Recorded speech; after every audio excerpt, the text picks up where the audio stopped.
Welcome to What Do You Say, the podcast that peels back the layers of remarkable individuals to reveal their extraordinary sides and their incredible lives. I'm your host, Frank Termini, and I'm absolutely thrilled to embark on this journey with you. The podcast name's What Do You Say, but that's not how it's said. How do you say it? We say. What do you say? We say. What do you say? We say. What do you say? You got it. We say. Hey. All right, ladies and gentlemen, welcome back to What Do You Say? My name's Andrew Termini. With me, as always, is my brother and host, Frank Termini. If you like what we're doing here, please go out there, like, subscribe, leave us a review, and remember to turn on those notifications so you can be updated every time we upload some new content. Awesome. Yeah. Today I've been excited to get you on here. We got David Allen. He was a Liberty High School graduate, born and raised in Texas, and then moved here. Yep. Liberty High School graduate, played at K-State under Schneider. Yep. Played for the Jacksonville Jaguars. Who else did you play for? Did St. Louis for a year, and then did Canada for about a year and a half with Calgary Stampeders. Cool. Yep. Nice. So I've been excited to get him Heck on. yeah, man. Because you and I had some conversation. I really want to talk about your stance on youth sports, but we'll get to that. So you were born and raised. What city in Texas? Born in Euless, Texas, a little small city right outside of Fort Worth, but I live mostly in Fort Worth. Okay, and then how old were you when you moved to Kansas City? I was about 11. 11? Yeah. And when did you start playing football? I didn't start playing football until 8th grade, so organized football. So did you play for the Liberty Middle School? They didn't have it, no, because middle school was only 6th and 7th grade way back when. Okay. When I played. The junior high was 8th and 9th, so it wasn't until 8th grade is when I started playing organized football. I can't say I never played. I played backyard football with friends at the park and all that. But as far as, pads and under coaching, yeah. So when you initially started, what position were you? I played running back, free safety, punted, kicked. All of it. Yeah, I did it all. All of it. And then, so how long did it take you to? So was Freegon your coach? No. Back then it was, who was head coach?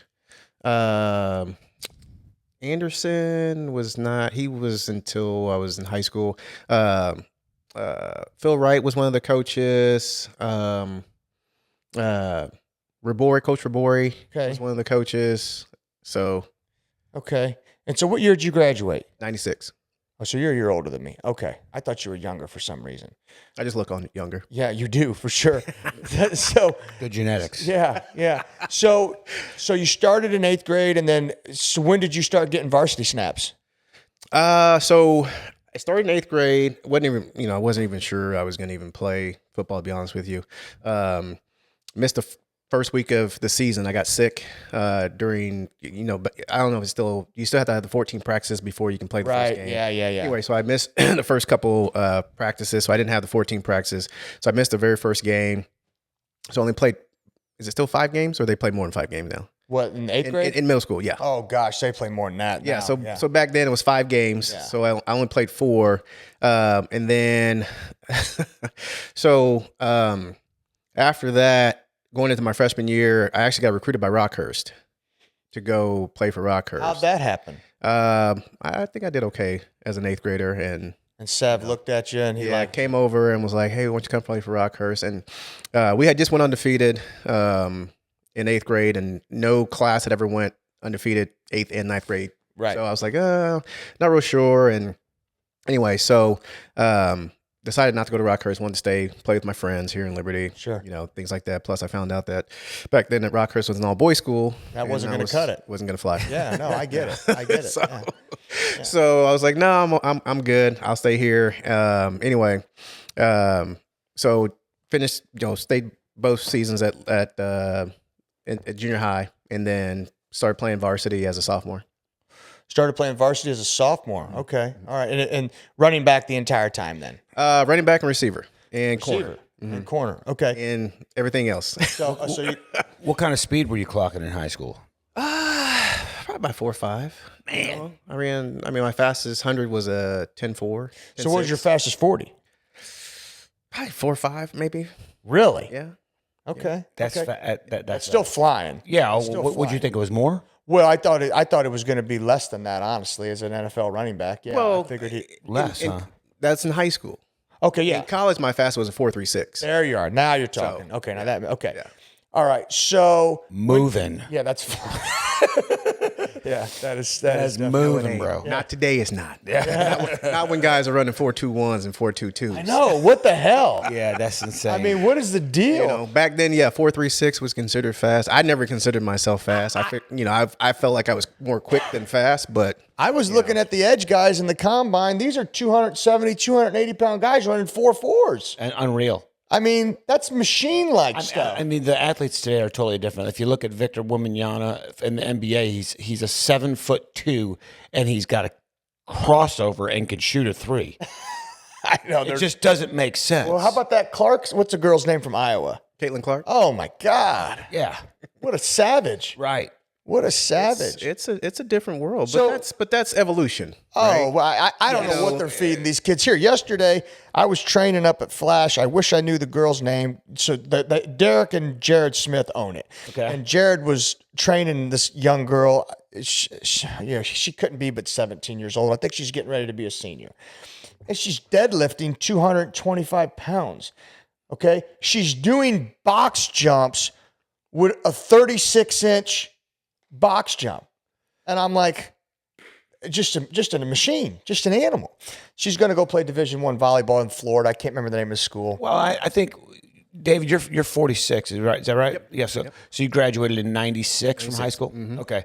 So if you guys remember our gyms in high school, we had rusted out plates. There were no bumper plates. You know, everything was welded by hand.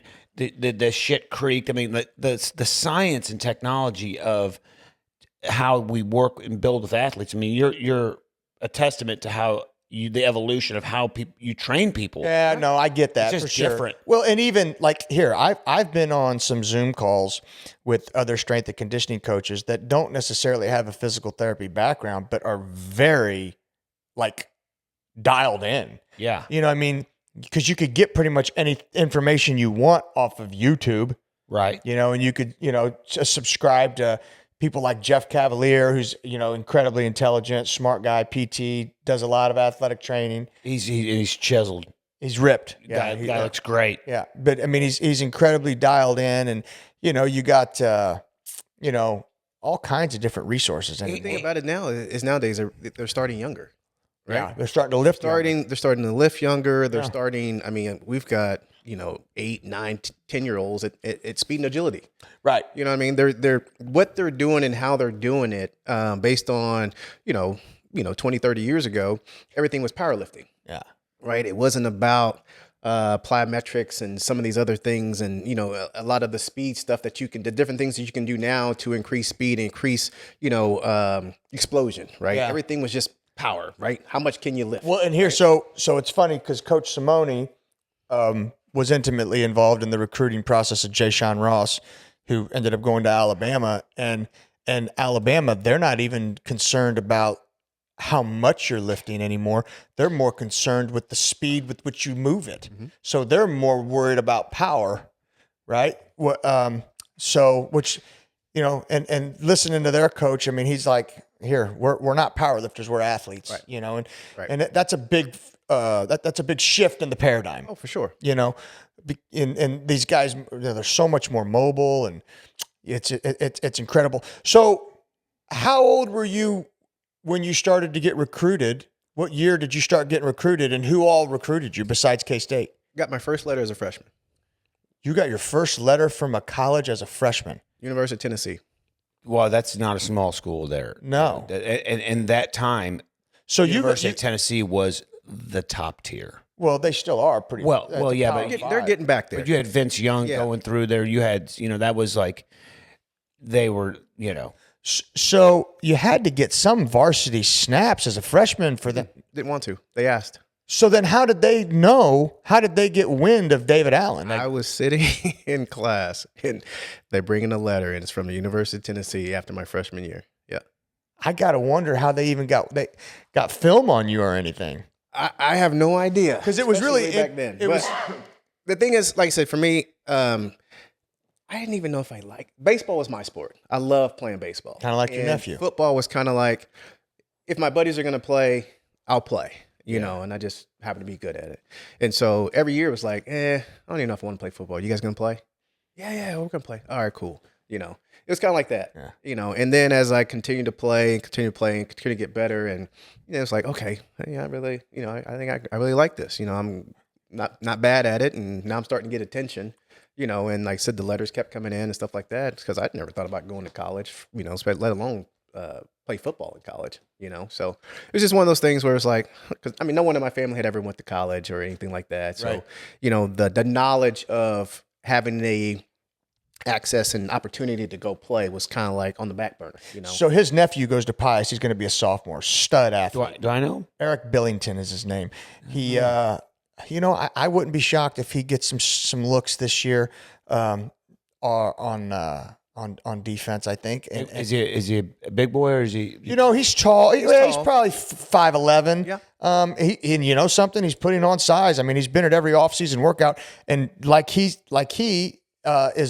actually a stud baseball player. Really? And I think baseball might be his first love. It is. It is. But he likes playing football, but I think baseball might be his first love. Football may be his mistress. I mean, I feel like, and maybe this is because you and I were just awful baseball players, but I feel like You actually weren't bad. You played in some big baseball games, not in high school, but in grade school. right.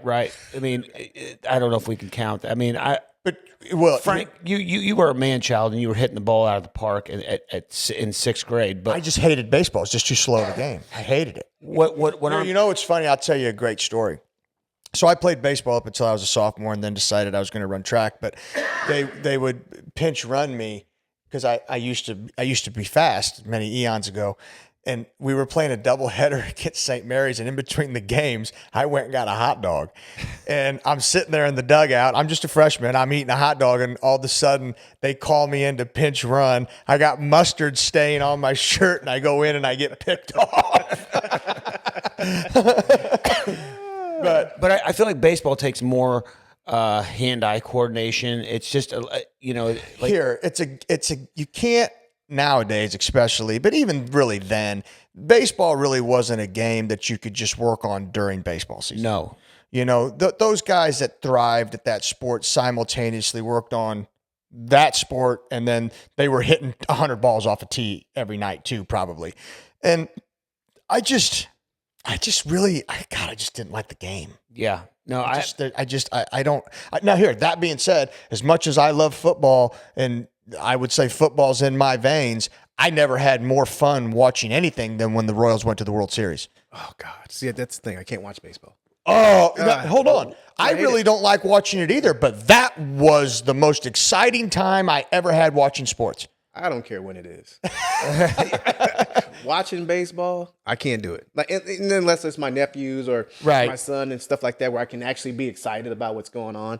But watch professional baseball or just watching baseball, period. You're right. It's slow. It's boring. It's a slow not fun to game. watch. But to play it, I don't know. There was just something about playing baseball, being in center field, or hitting home runs. To me, baseball is like, it's a sport that's, I used to tell my nephew and other kids and stuff like this. Baseball is about 70% individual, 30% team. yeah. And the reason I say that is because when it's you, when you're up the bat, it's you versus the pitcher. There's nobody else is part of that. You versus the pitcher, right? And then as a team, a lot of times it can be just the pitcher. If you got a pitcher that's on, you just out there standing in there doing nothing, right? If he's got a no-hitter going, the team ain't doing nothing. No. The pitcher, Yeah. it's the pitcher and the catcher. Yeah. Right? Yeah. That's it. Yeah. And as a position player, your job when the ball's hit to you is to get the ball, right? So there's that still. It's up to you to get the ball. The team aspect comes into it when I throw it to the other person. Other than that, if I don't catch it, no one else is controlling whether I catch it or not. No. It's still, part of that individual things, right? Right. And with baseball, they don't care if your team goes 0-35. If you hit 400. 550, Right. hit 30 home runs, Yeah. it had 100 RBIs in high school, Yeah. you're going to go somewhere. Right. Yeah. No, I get you. Where football is different, right? Yeah. If your team is terrible, they're not even coming. Right. Unless you're putting up some ridiculous numbers. Well, But and if if your you're team is terrible, you can't be putting up ridiculous numbers when it comes to football, because football is the ultimate team sport. Right. There's not an individual, whether I don't care what level it is, that can sit here and say, just because he's the best player, he won the game. Right. Because you can be the best player on the football team, and if the other team has any sort of defense, and if you're an offensive player and they stop you, game's over. Right. Which will speak to that a little bit. Like McCall Harmon, you can't say he single-handedly won anything, but he came through in 2 separate Super Bowls so clutch that it's like, I mean, you're to your point though. It's like, you can't say like, But who threw the ball? Pat Mahomes. Who blocked? Exactly. Yeah. You know what I mean? Like, Yeah. everything had to work Who created the in diversion? order for him to catch that ball. Right. Yeah. Right. The whole sequence. Prime example: Derrick Henry. Right. One of the best running backs, high school, college. Savage NFL, of a man. Right. Look at Massive. his stats from high school. I think he's the only running back ever to rush for 2,000 yards in high school, 2,000 yards in college, and 2,000 yards in the NFL. Really? High school, I mean, he did. I don't think he won state championships every year, but he was rushing for 400 or 500 yards a game. Yeah. Right. Yeah. You know what I mean? But yet it still didn't equate to undefeated seasons, Right. because even though he was rushing for 350 or 400 yards, Yeah. The defense might have been giving He's- up. there you go. Who knows? The score could have been 45-46. Right. Yeah. Right. Right. It's still it's still a team game. Right. When it comes to football. Yeah. You know, and regardless, I mean, all those Super Bowls Tom Brady won, right? Early in Tom Brady's career, Tom Brady wasn't Tom Brady. His name was Tom Brady, but he wasn't the GOAT. Right. Those defenses, that he played with, but he was clutch. He was clutch, he managed right? the game well. He managed the didn't game make well. He mistakes. was clutch, and then at the end of the game, who kicked the field goal Yep. to win the game? Right. Team sport. Right. The ultimate team sport, because everything has to work. Well, and even like I'd never forget the year that New England played St. Louis, and at the time St. Louis had Kurt Warner and Isaac Bruce, and who was that running back? I can't. Marshall Faulk, Falk. I mean, they had just this huge, high-powered offense, and greatest show on turf. yeah, and Yeah. a friend of ours, Tommy Saluto, he goes, I got a guy that wants me to I could take St. Louis, and he's gonna, I don't have to take the points. I said, what? Because I think at the time, St. Louis was a favorite of like 10 points in that game. And I go, you mean to tell me he's not making you take the 10? And he goes, no, he's just betting me straight up. I said, you're kidding me. So, Tommy takes the bet. New England fucking beats him outright. But here, New England had that ridiculous defense. Yeah. Yes. So once again, there was the team. Defense wins championship. That there's nothing truer than the statement of any given Sunday, because you can see teams like this year on Christmas, or was Christmas Eve, when the Raiders just throttled the Chiefs. We look like We didn't play good. we didn't play good, and they played great, and it was at home. Yeah. And you're expecting okay, this is a game we're supposed to win. You know what I'm saying? Like we're just supposed to win this. Well, if game. you remember, we played them on a Monday night, and this was probably in October, and they gave us a fit. Remember, they went for it on 4th down. It was like 4th and 1, and they brought in the fullback. Yeah. And they had like a 20 personnel package, and I thought they're certainly going to run the ball, and they play action, didn't threw the ball over the top. I mean, we beat them. We beat them, They but, yeah. dealt us a fit. That was just terrible coaching. Yeah.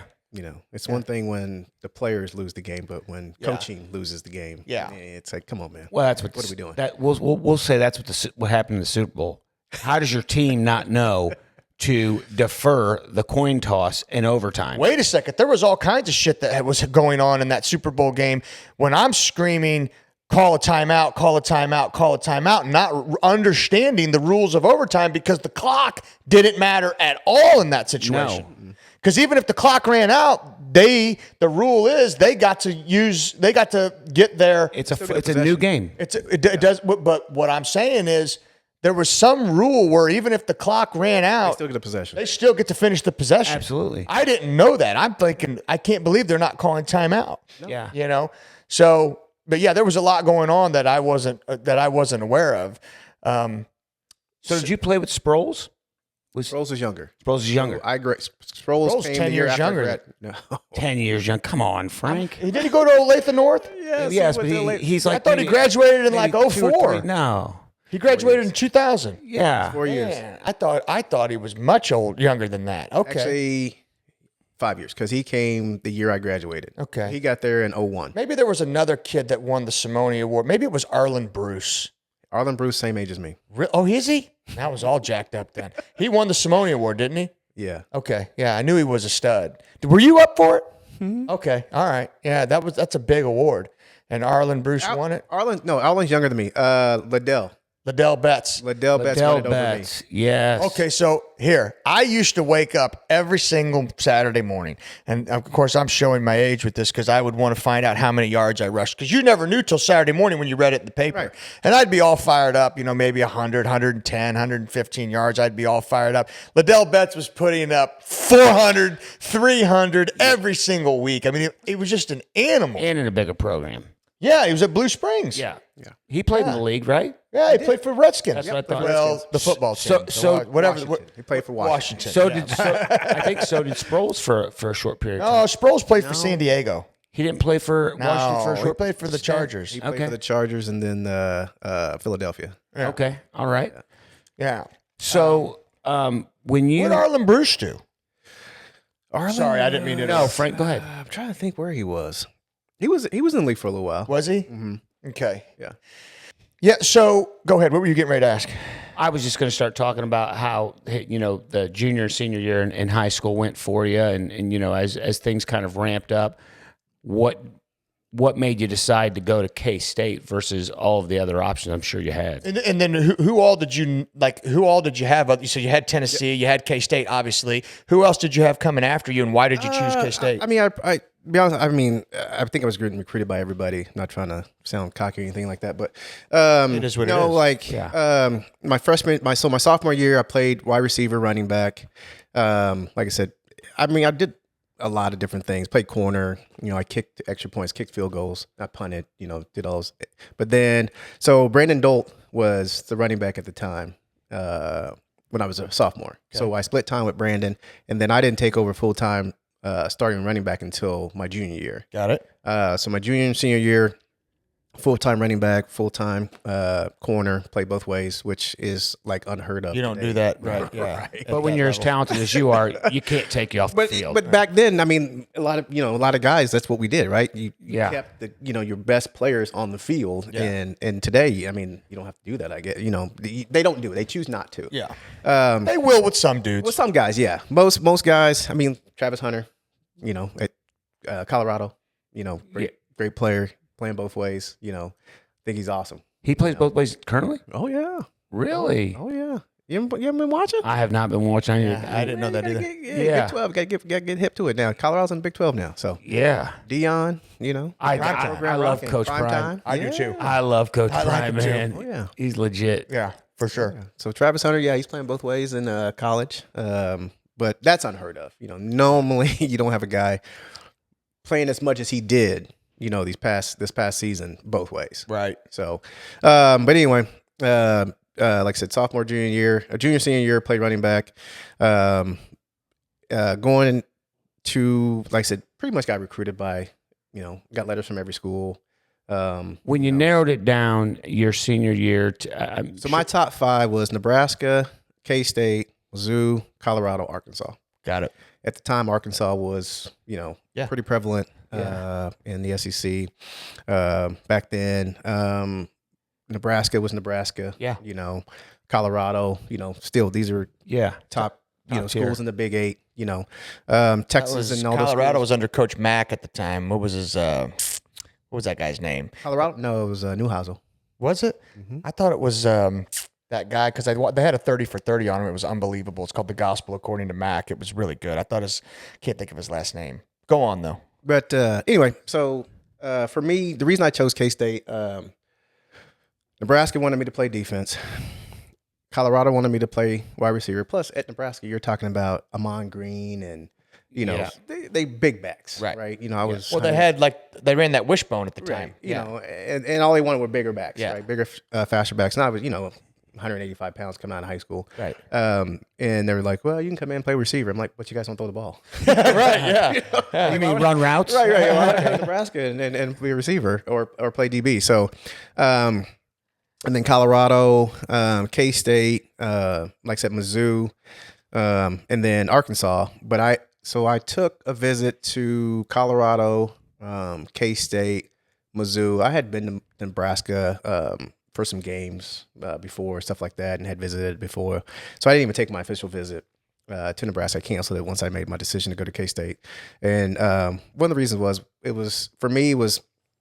the numbers, right? So I was kind of one of those analytical, still am, kids, but even more analytical back then, where I printed off everybody's depth chart, right? And kind of sat down and went by piece, looked at the stats, who was going to be gone, who was going to be here, where was I going to be able to go in and play, right away? Where was I going to have the quickest opportunity to play? Yeah. And K-State had 2 guys that were going to be seniors, so I was going to go in and redshirt. And plus, it was, for me, I was raised by my grandmother, so I wanted to be somewhere close to home where she could either come watch me play if possible, or at least it be on TV locally, which is why I didn't choose to go to Penn State or Florida or any school, Right. and not in the Midwest area. But K-State just felt like home. When I went there on my visit, the players are great. Everybody Did you like was great. Snyder? I did. Did you? I did. I mean, for me, he was old school, right? We had 3-hour practices at times, sometimes like that, which was allowed back then. But I mean, it never hurt anybody, right? Right. Our team was tough. I mean, you look at the time period that I was there, you look at the teams, look how physical, how tough we were, things like that. I mean, he was a really, really good coach that knew what he was talking about, and then he had a good staff. I think as a head coach, you're only as good as your staff. So you redshirt your freshman year. Mm-hmm. Okay. And then sophomore year, no one, you're the guy. Okay, no. So redshirt my this is how college gets you, right? These are the little things about. So anyway, they tell you what they want to tell you to get you there. That's just life. Right. You're being recruited. They'll, even today, they might flash a little bit of money with the NIL stuff nowadays, here to get you there, and then you're theirs, right? Then, you got to do what they tell you to do. Well, now it's different. Right? They got the Now portal. it's different. Yeah. But now kids, now if you don't like it, you can jump in the portal and go somewhere else. But Yeah. still, you're still good. You're still under someone else. Right. Right. You still got to play for them. So when I was getting recruited, I decided to go to K-State. Part of it was, baseball, like I said, baseball was my, favorite sport, first love. And so part of the deal was that even though I was on a football scholarship, that I would still be able to play baseball when I got to K-State, because I had other schools that were recruiting me for football and baseball that offered, scholarships for both. But when I chose to go to K-State, I was like, okay, that's fine. I'll come here, but I also want to play baseball. I met with the baseball coaches and all this, and the new facility that they have now. They showed me the plans way back in '96 for the baseball stadium and things that they're going to build. But anyway, so I redshirt my freshman year. I get to K-State, and they put me on defense. Oh, shit. You're like, we got you now, buddy. You're going where we want you. There you go. They put me on defense, right? So a lot of people don't know these stories. I haven't really told, especially, publicly. I told some of my buddies and stuff. Anyway, so they put me on defense, and I'm like, okay, that's fine. They're like, oh, yeah, we'll you'll go back and forth. You'll go to the offensive meetings, and you'll go to the defensive meeting, and we'll have you do. And I thought, oh, cool, great. Week goes by. 2 weeks go by. A month go by. I'm like, hey, when do I get to go to the offensive meeting? Right. Oh, yeah, we'll get you. We'll get you. Anyway, so the whole fall season, I was on defense the whole time. I'm just pissed, right? Because I'm like, I don't mind playing defense. It's fine, but that's not me. Like, I'm not a defensive guy. I don't want to play defense. I didn't come here to play defense. And so we used to run. It's funny. Funny story. So we used to have these scrimmages they call cat bowls. So they were on Fridays before our Saturday games.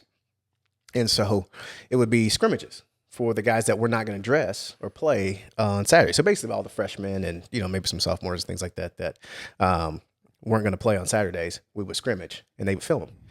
So I don't advise this to any kids to do this, because it worked for me, but it might not work for you.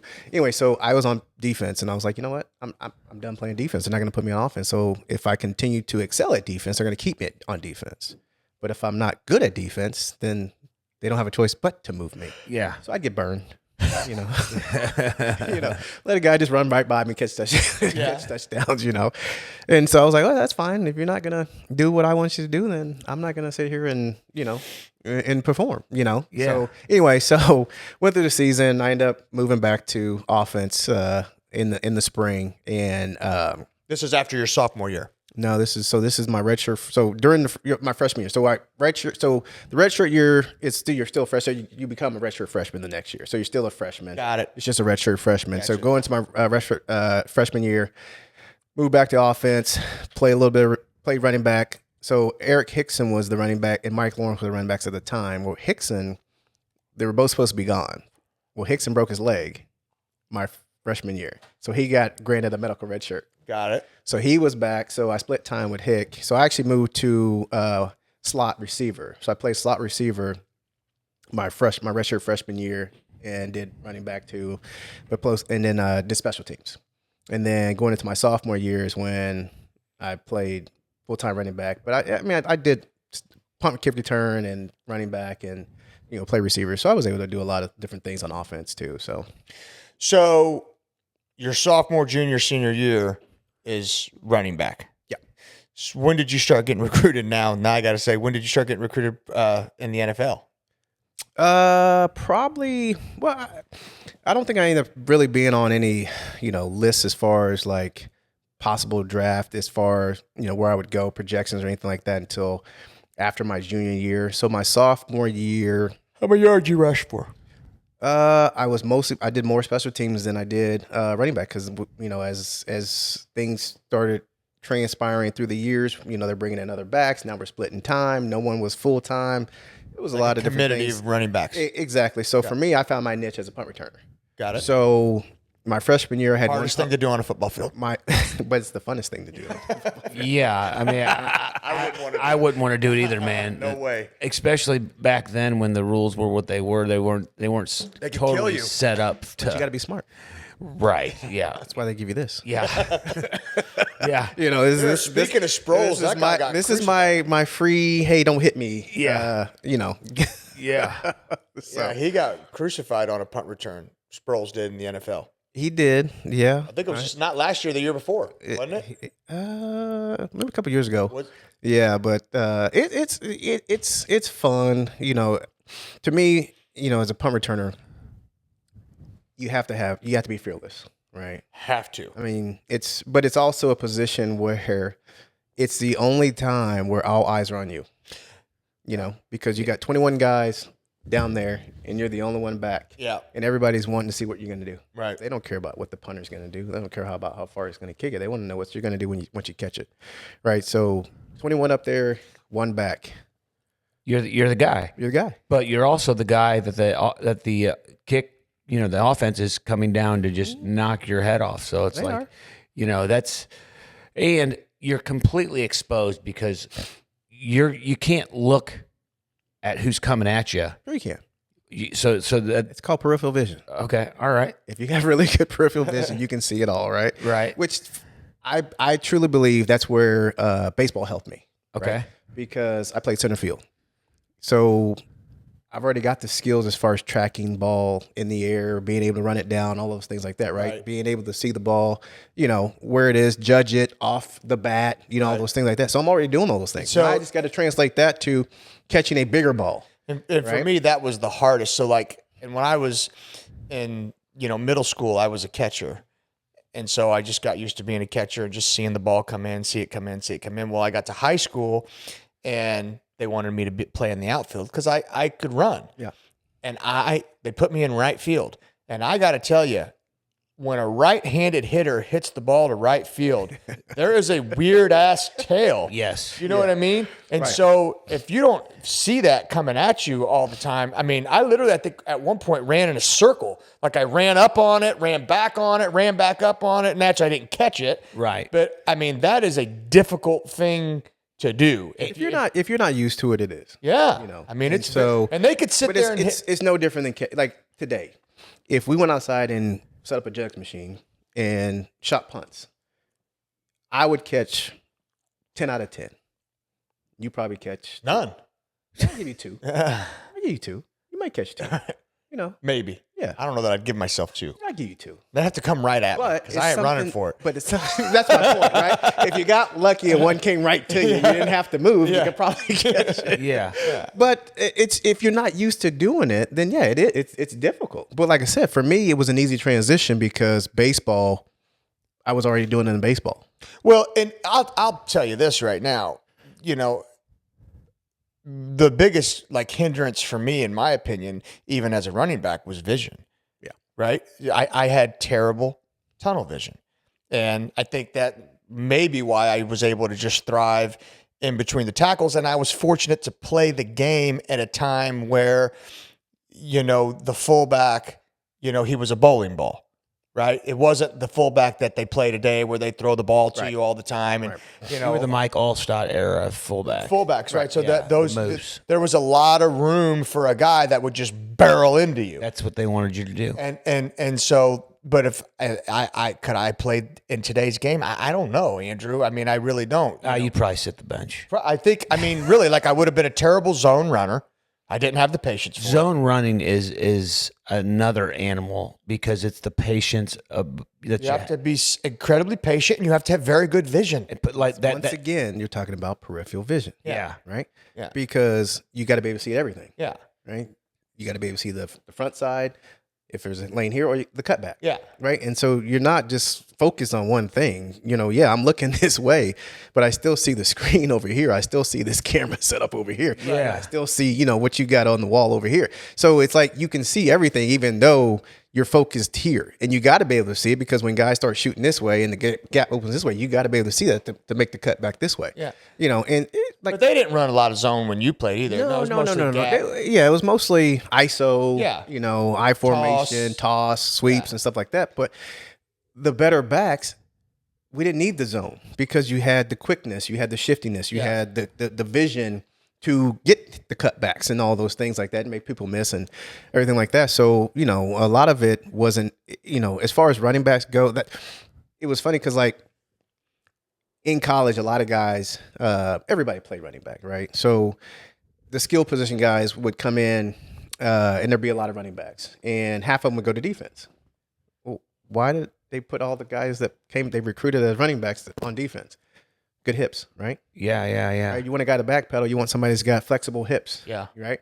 And so a lot of defensive backs, well, back then, everything's different now, played running back. Yeah. So they transitioned from being a running back to actually being a really good corner. Yeah.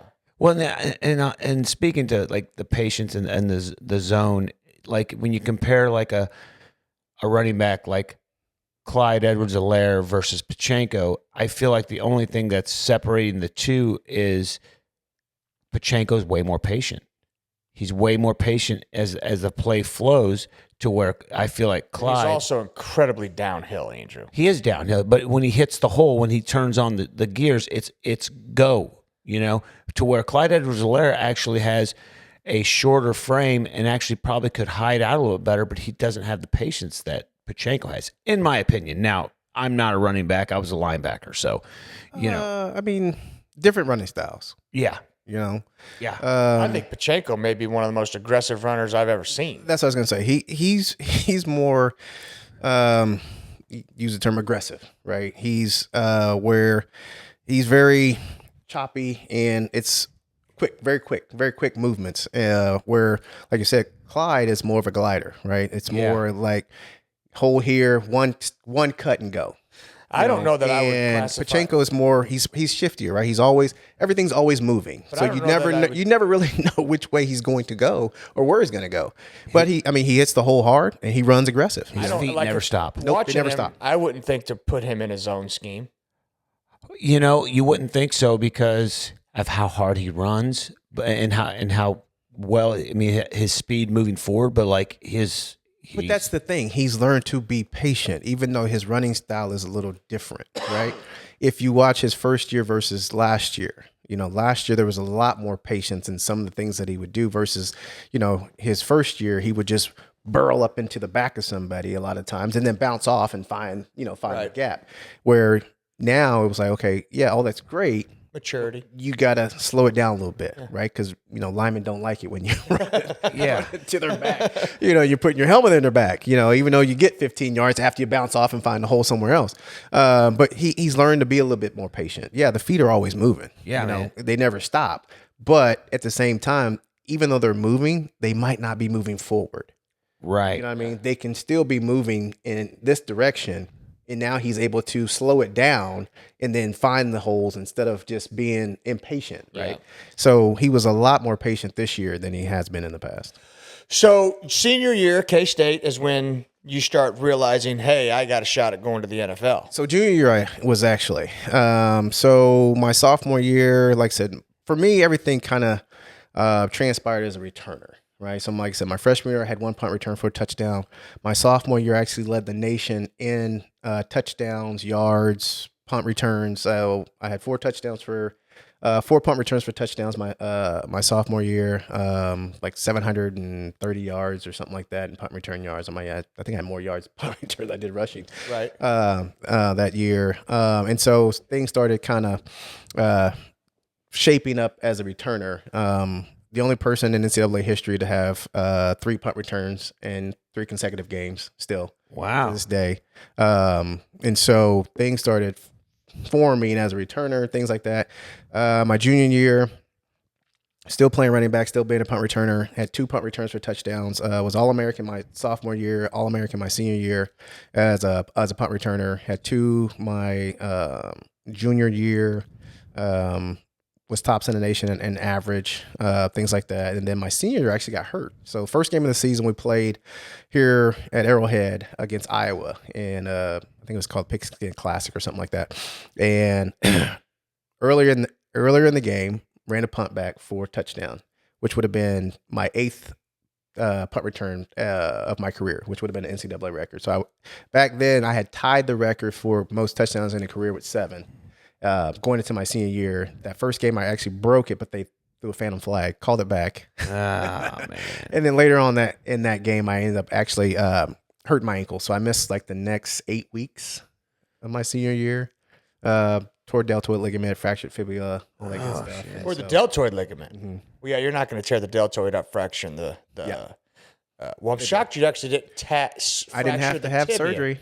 I did. You fractured the tibia. Yeah. No, fibula. No, The deltoid ligament's on the inside of the ankle. I didn't fracture it down here. I fractured here. I got you. Had Okay. a small fracture right here in the top. All And don't ask me how it happened. I have no idea. So I didn't. That's you would know. So we had another guy do the same thing, but he had to have surgery. He had to have a screw put in. Yeah. I didn't have to have surgery. So a small tear in my deltoid ligament where I didn't have to actually have surgery because it didn't detach from the bone. Okay. Yeah, that's not common. Yep. Typically, you have an avulsion fracture if you have a deltoid ligament injury. So I'd imagine that the mental stress from getting injured your first game of your senior year with NFL hopes on the horizon had to be just Yeah, it was. It's one of those things where, but it was like, okay, no surgery. Can I rehab? Can I come back? Can I still play the rest of the season? So, weeks and weeks and weeks and weeks and weeks of rehab, all that good stuff. End up coming back. I think like the last 3 or 4 games of the season, still wasn't 100%. Right. All that good stuff. But played with a soft cast, and still went out there and tried to perform. But nobody wants to get hurt. And even back then, I think for me, I don't think medical red shirt was available because I had already played. Right. And the rules were a lot different, things like that. So, ended up finishing up the season, continued to rehab, played the bowl game, trained, got everything. Went out, trained for the draft and everything like that. Actually, didn't end up getting drafted. Was projected to go 3rd round going into the season, that type of thing, and then end up being a free agent to San Francisco. so they didn't draft you, but that, pretty much when you go free agent, do all the same things apply as if you were drafted? No, oh no, No. So being a free agent is like being a walk-on Got it. in college. Okay. Right. So all the guys that are drafted, that's just say they're on scholarship. So they get all the good stuff, right? And as a free agent, yeah, you're there, you're in camp, but you're not getting the first opportunities. They're going to give the guys that they drafted the first opportunity. So you got to work harder.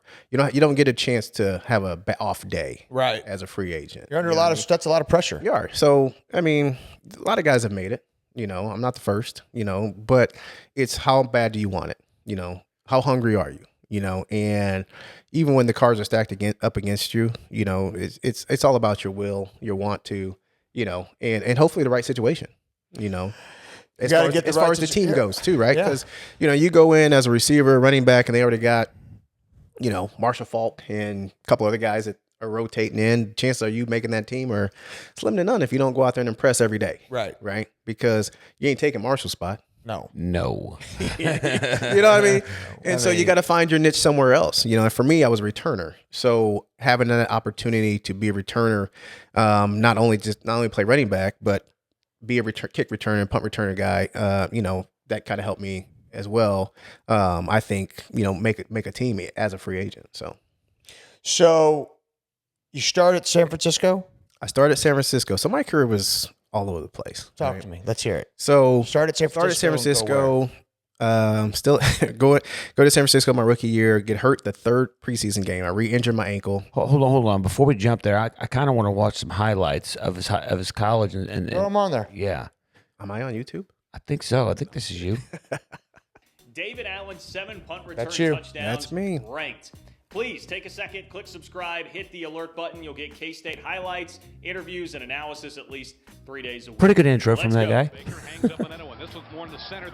So this is my senior year, the one that got called back Oh, okay. at Iowa, or at Kansas City at Arrowhead against Iowa.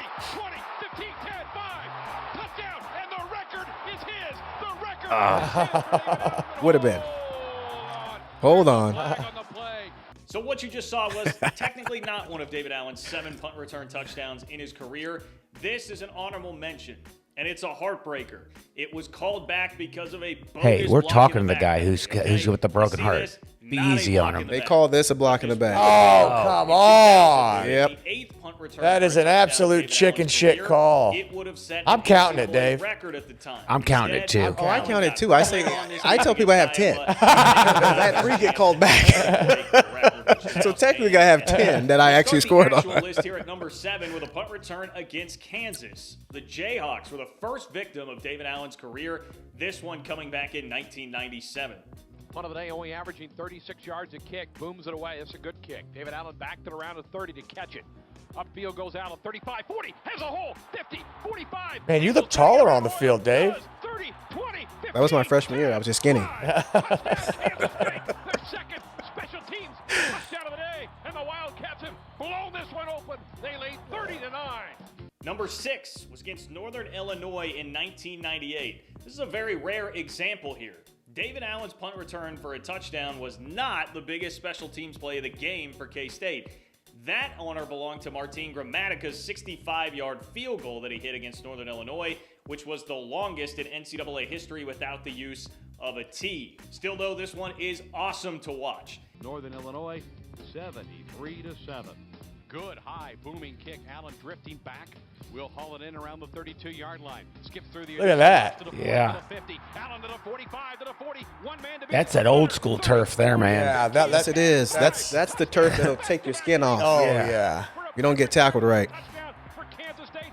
At number 5, we have David Allen's punt return for a touchdown in Waco, Texas in 1998. This is actually a funny one. Is hilarious. The Bears' plan is instead of kicking the ball out of bounds, to just boot it downfield to David Allen and hit him before he has a chance to pick up the ball. So Baylor knows they will take a 15-yard penalty. They'd rather have that than the return go for a touchdown.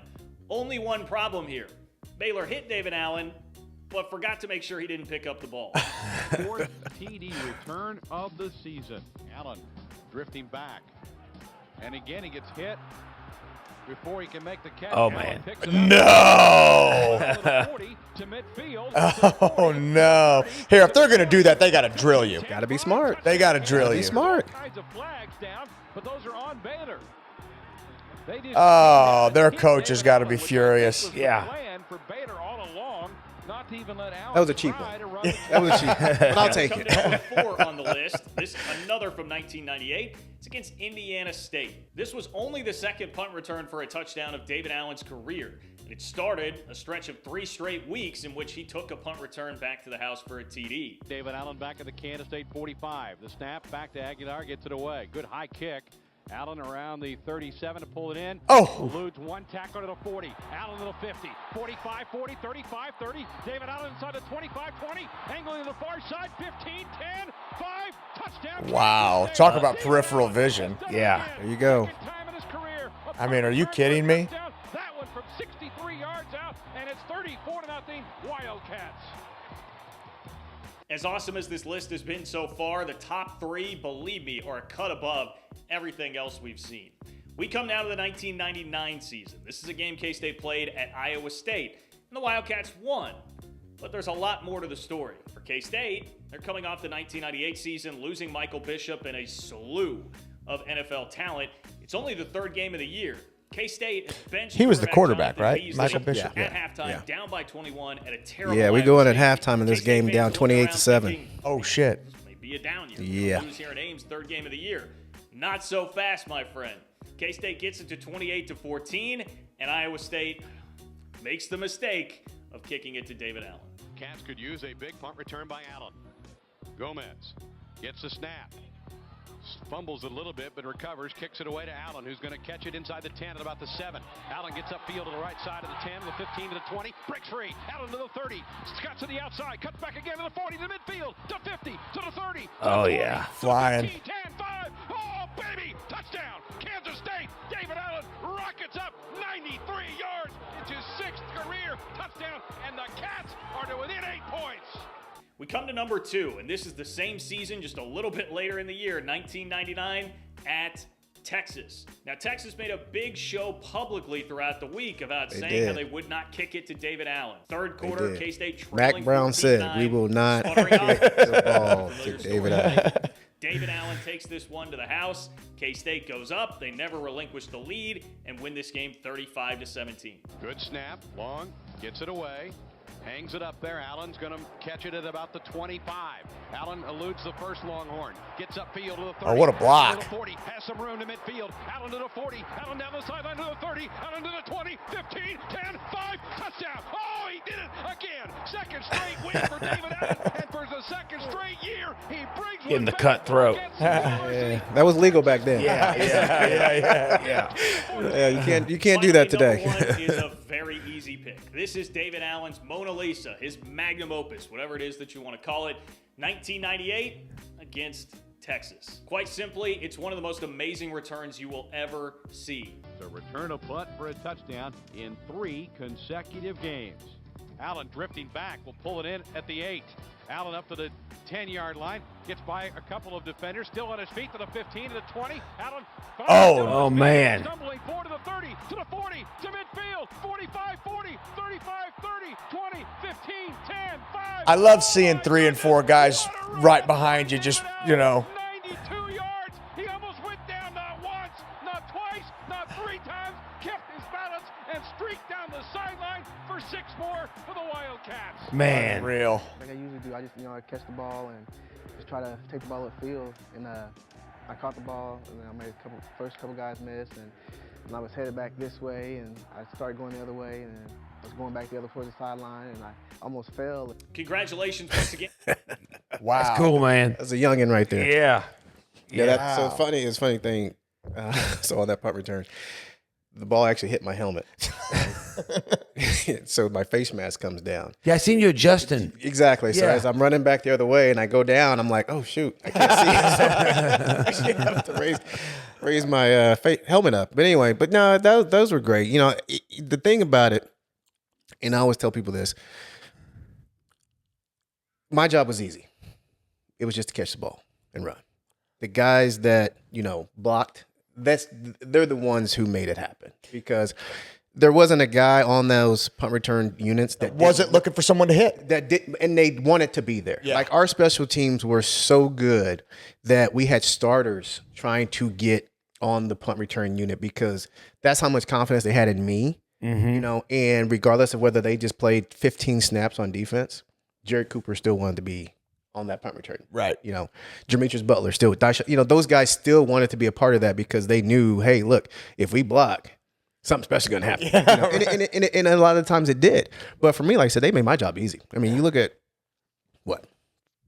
4 out of the 7 punt returns I had, I was barely touched.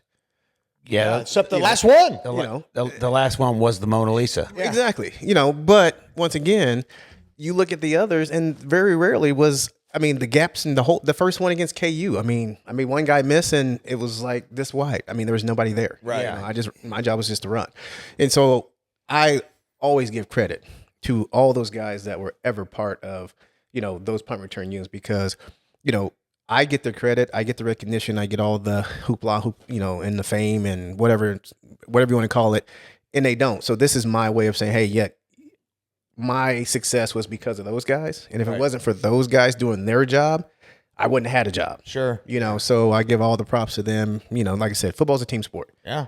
Ultimate team sport. And if those other 10 guys don't do their job, then my job's hard. Sure. Makes my job hard. Yeah. Then I'm doing this all day. Right, exactly. And that's no fun. You know, exactly. You're so it's ready like, to go. you know, but, you know, those are fun times. All those, you know, punt returns are great. And like I said, you know, There's nothing that gets a crowd hyped up like a punt return.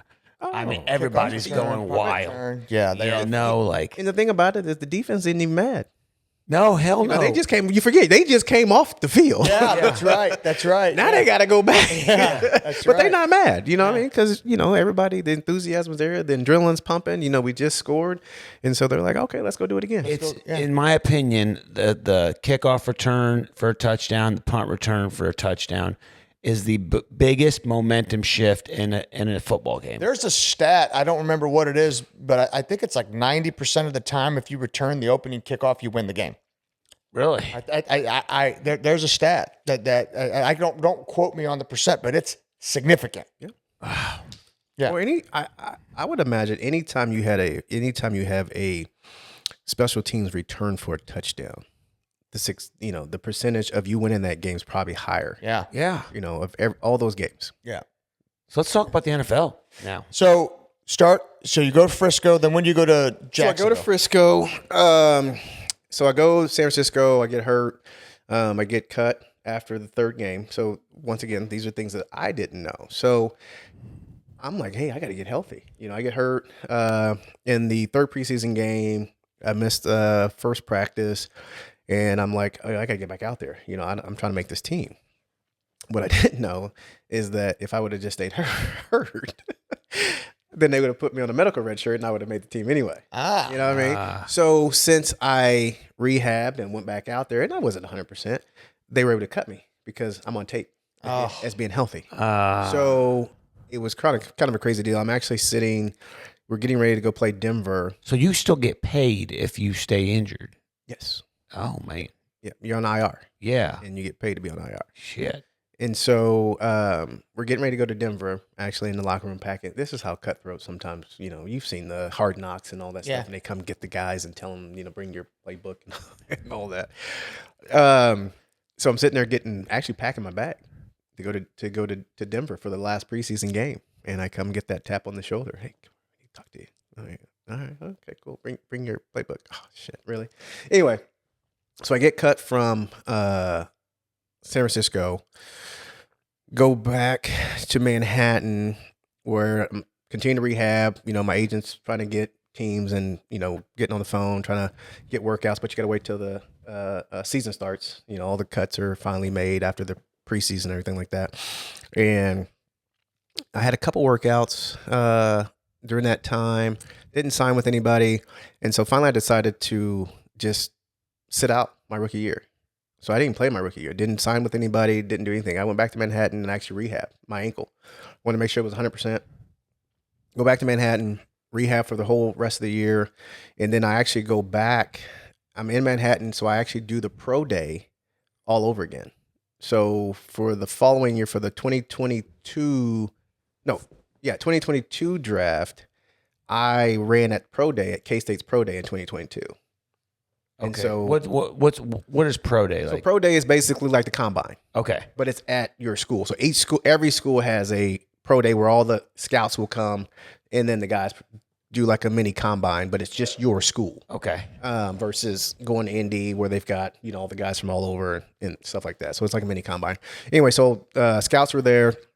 I ran at pro day. Ankle was 100%, feeling good. I'm about 203, ran a 441, performed, and I ended up signing with Minnesota. So I had a couple offers from a couple different teams. I ended up signing after that pro day with Minnesota, go to camp with Minnesota, and actually get traded to Jacksonville during preseason. And then I spent the rest of the time in Jacksonville. How many seasons in Jacksonville? 4. 4? Yep. And then you go from I Jacksonville. go from Jacksonville to St. Louis in 2005. I was in St. Louis. So like I said, my career is kind of all over the place, kind of funny as a free agent. So I'm in St. Louis. Actually, no. So I get released by Jacksonville after training camp in 05. I get a call. My agent says, "Hey, are you still in good shape?" It's only been like 2 weeks. Oh, yeah. What's up? He says, Calgary Stampeders want to know if you want to come to Canada and play. And I'm like, well, I mean, I don't really have anything going on right now, as far as that goes. I said, yeah.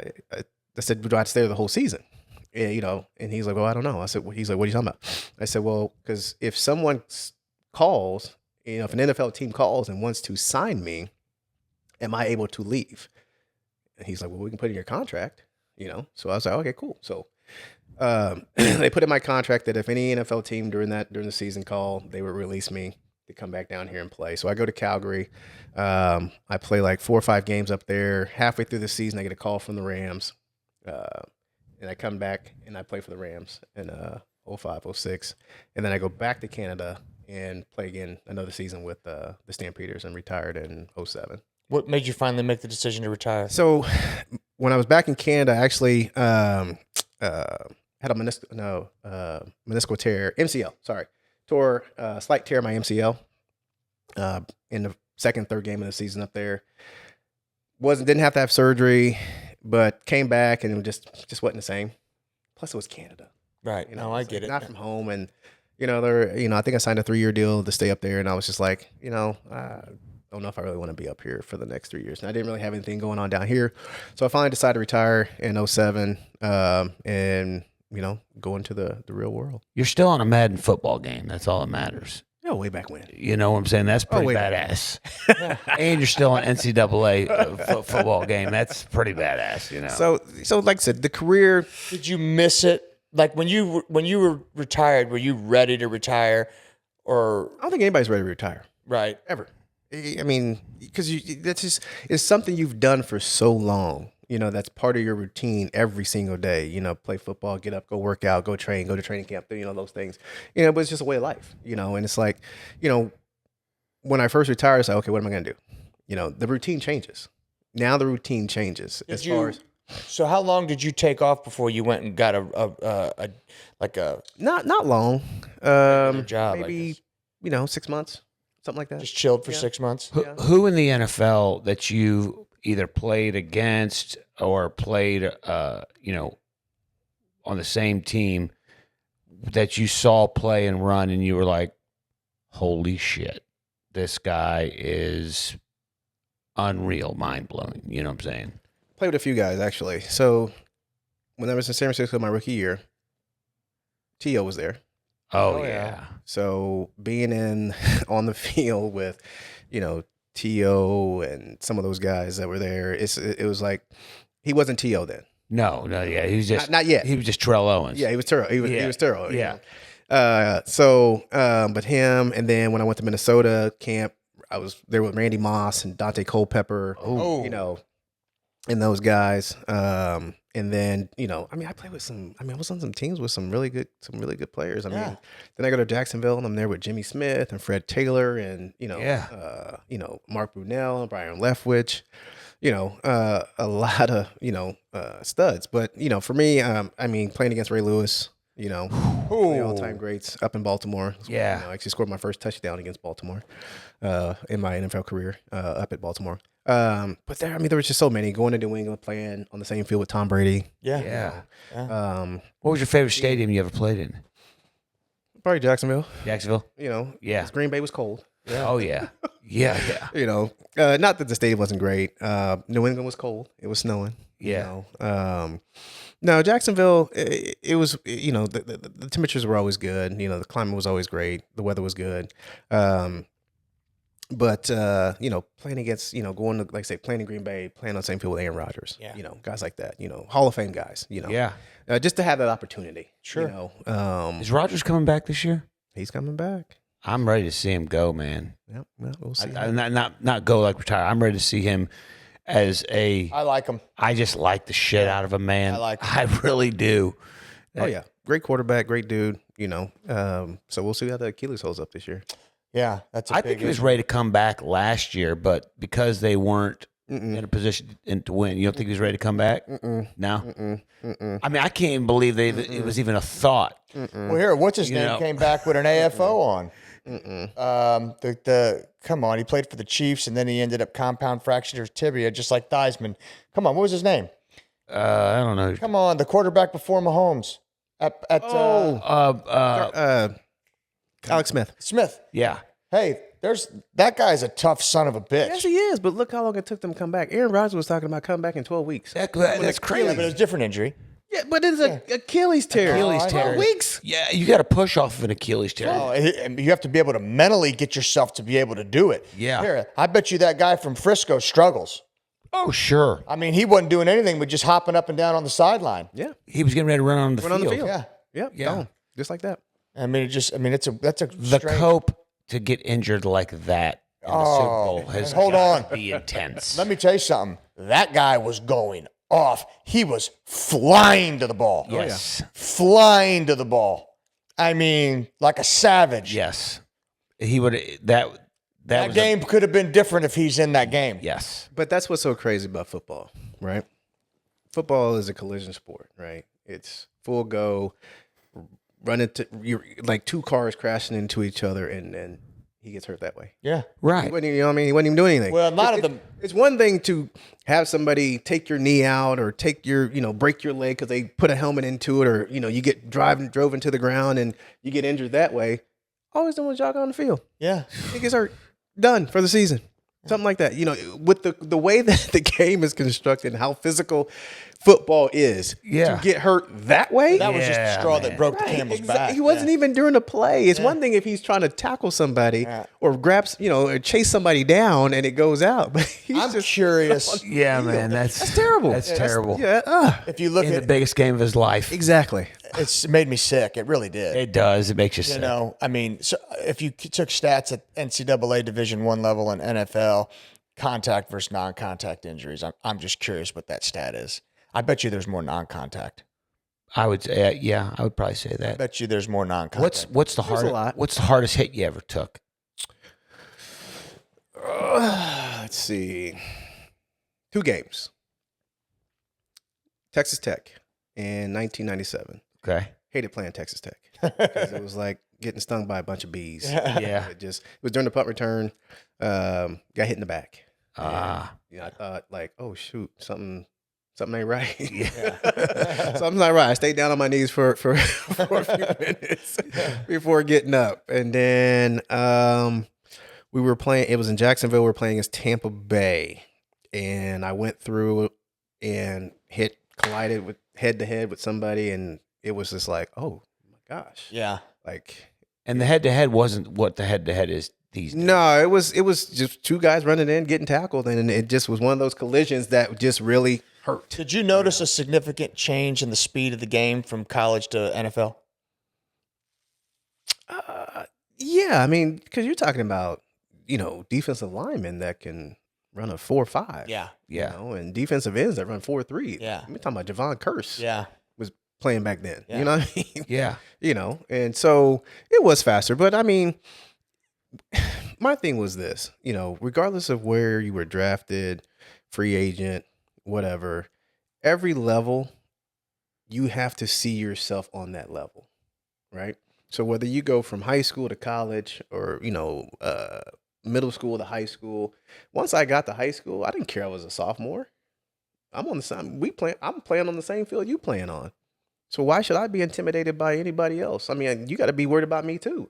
Obviously, I'm good enough to play if they got me starting. Yeah. Just because I'm a sophomore, what does that have to do? We're on the same level. Yeah. You know what I mean? Once I got to college, I'm Kansas State Wildcat. I get to play on Saturdays. You know what I mean? Like, I wasn't worried about who the other best running back was or who the other best punt returner was. No, I was. That was my goal was to be the best. It's a mindset. Exactly. And the same thing in the NFL.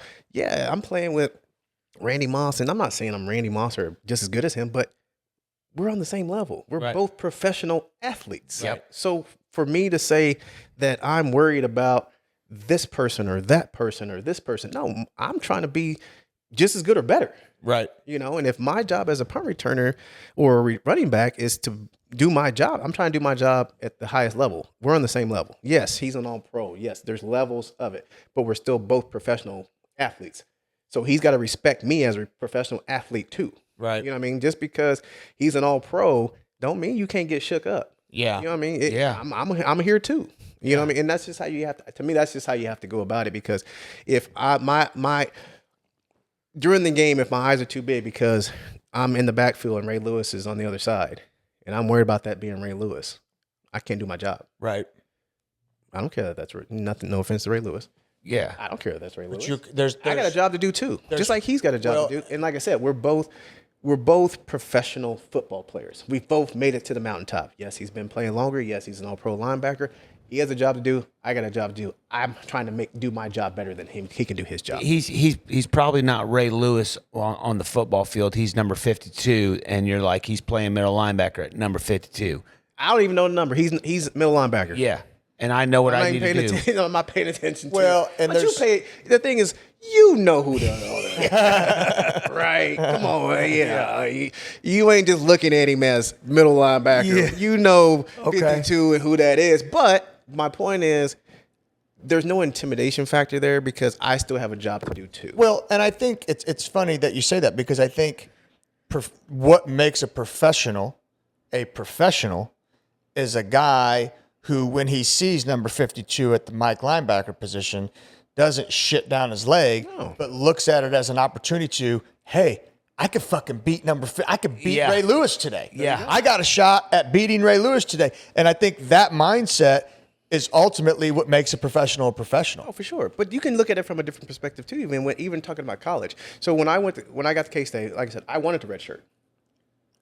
No doubts about it. I was like, I'm redshirting. I don't want to play as a true freshman. I want to redshirt. And the reason I said I wanted to redshirt is because I wanted to learn. I wanted to develop, right? Yeah. And I also knew that I was going to be on scout team. And if I'm on scout team, who am I going against? Best of the best. Thank you. Yeah, that's a brilliant idea. I'm on scout team. I'm going against Darren Howard, Mark Semino, Travis Oakes, all the Deshaun Fogel, all of these guys who are actually already playing on Saturdays. I'm going up against them every single day. Yeah. So it's only going to make me better. Yeah, no, that's a Only great going to make me better. mindset. And if I'm able to, do them in, right? If I'm able to kick their ass, guess what? Yeah. I know I got a shot. Yeah. And it You did know what I nothing mean? but help your confidence. Exactly. it So helps if your I'm confidence. doing one-on-ones with the starting linebacker who's supposed to be an All-American, first-team All-American, and I'm running routes against him, and I beat him, okay, Right. Yeah. we can do this. Yeah. But if he put handcuffs on me, then we got to go back to the drawing board, and I got some work to do. Right. No, Right? But that's if I'm going against the number one defense every single day, if I'm not getting better, that's on me. yeah. That's a great mindset. That is a good mindset, because I think a lot of kids, when they go into that level, and like, oh man, I got a red shirt, that's opportunity. It's opportunity. Yeah. You have Every day opportunity it's opportunity. to make the starters look silly. Because exactly, but it's also an opportunity to get better. Yeah. Because think about it. Let's say you're going as a true freshman, right? And you haven't learned anything as far as what they've taught you in, summer. Well, you don't even get there in the summer, in training camp and all that stuff like that, right? That's all you know, right? You haven't had a chance to develop. You haven't even been in part of the weight room yet. You haven't done anything, right? And you go out there. Now you going against who? You going against? true freshman. Yeah. Right? Now you're going against scout team. Yeah. So how you getting better? Because you're not going against the number one defense. Right. You know what I mean? So for me, it was like, look, I got a chance every single day for a whole year to go up against the number one defense every day. It's a big deal. That's a big deal. And at that time, I K-State was.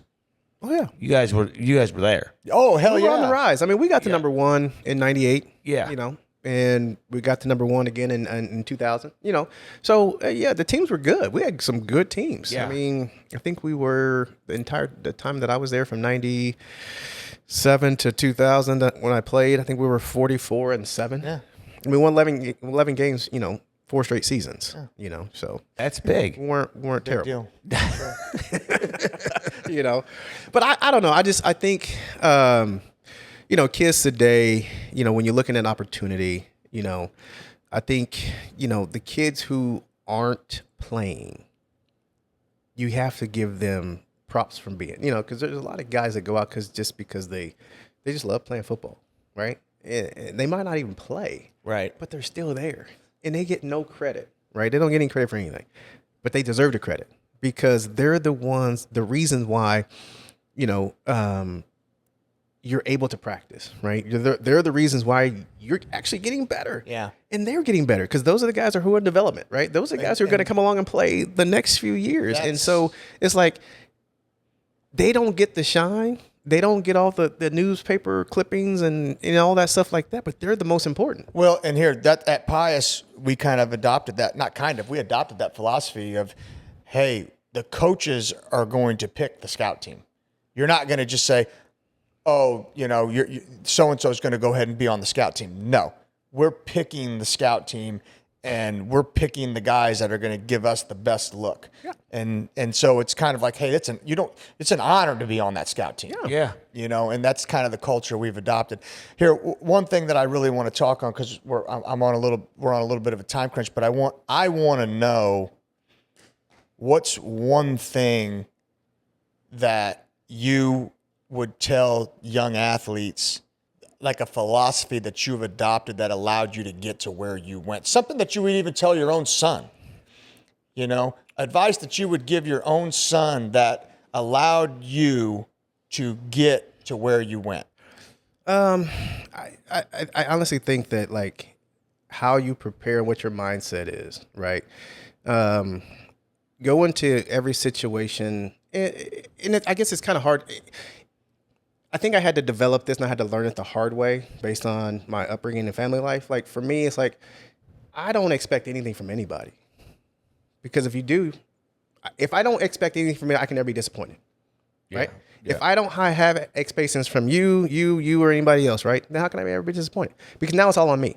Like, I expect the most from myself, right? I don't really worry about the outside noise. Be who you are. Be true to yourself. You know what I mean? And for me, I don't care what people think. You know, and I try to teach that to my son. You know what I mean?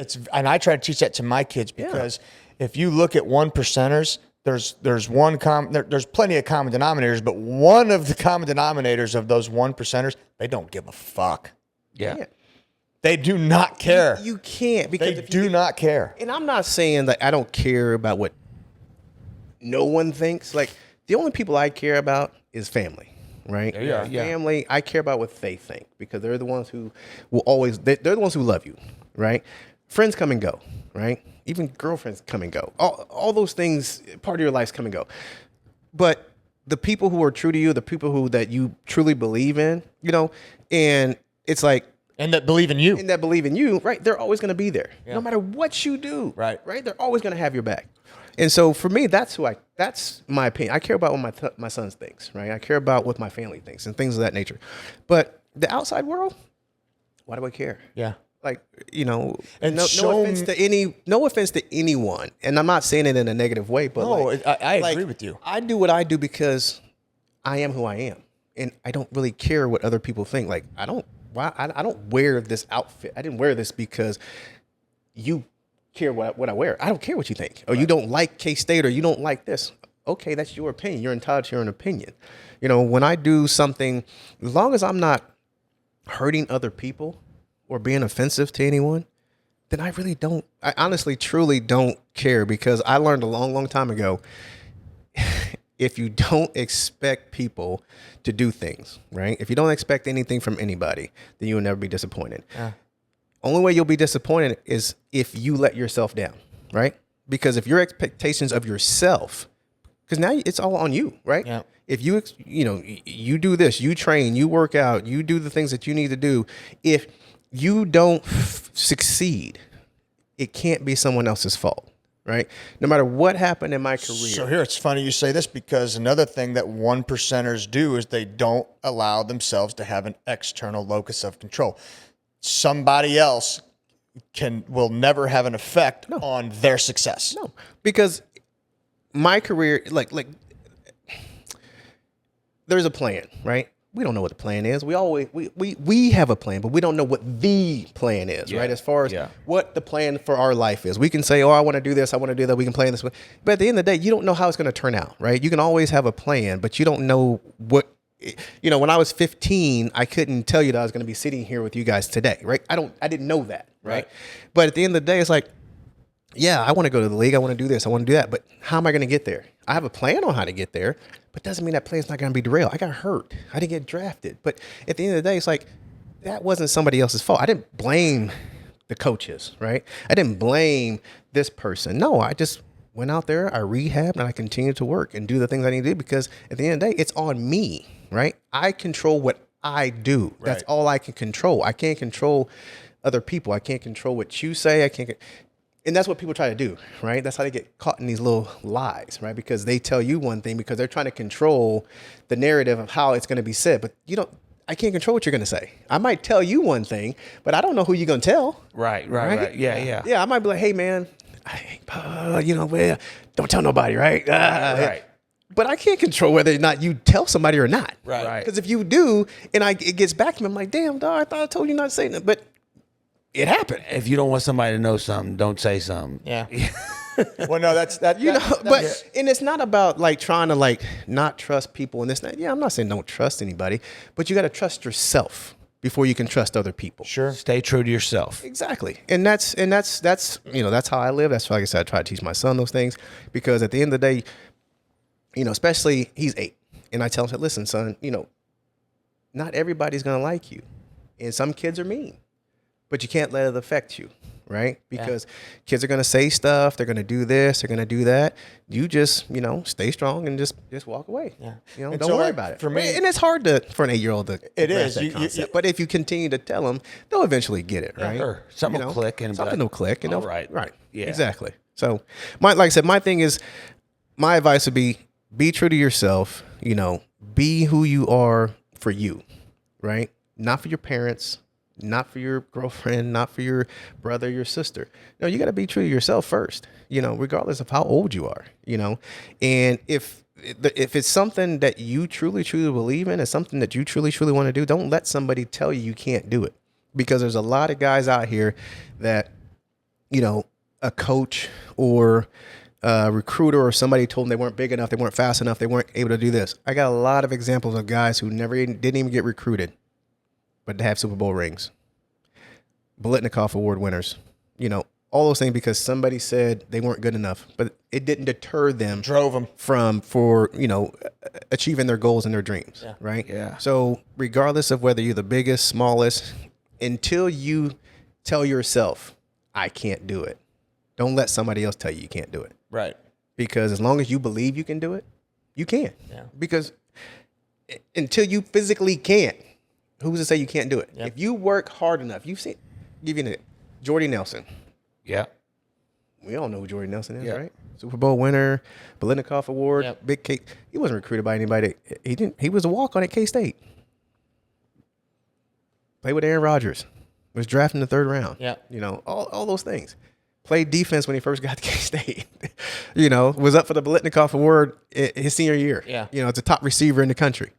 And was a walk-on. Well, that's good advice. David, I thank you. I appreciate your time. It was great. I was looking forward to having you on, and I really appreciate it. This was a good podcast, and I think the advice you gave the young people is spot on, and it's something I always try and tell my kids and tell the people I coach.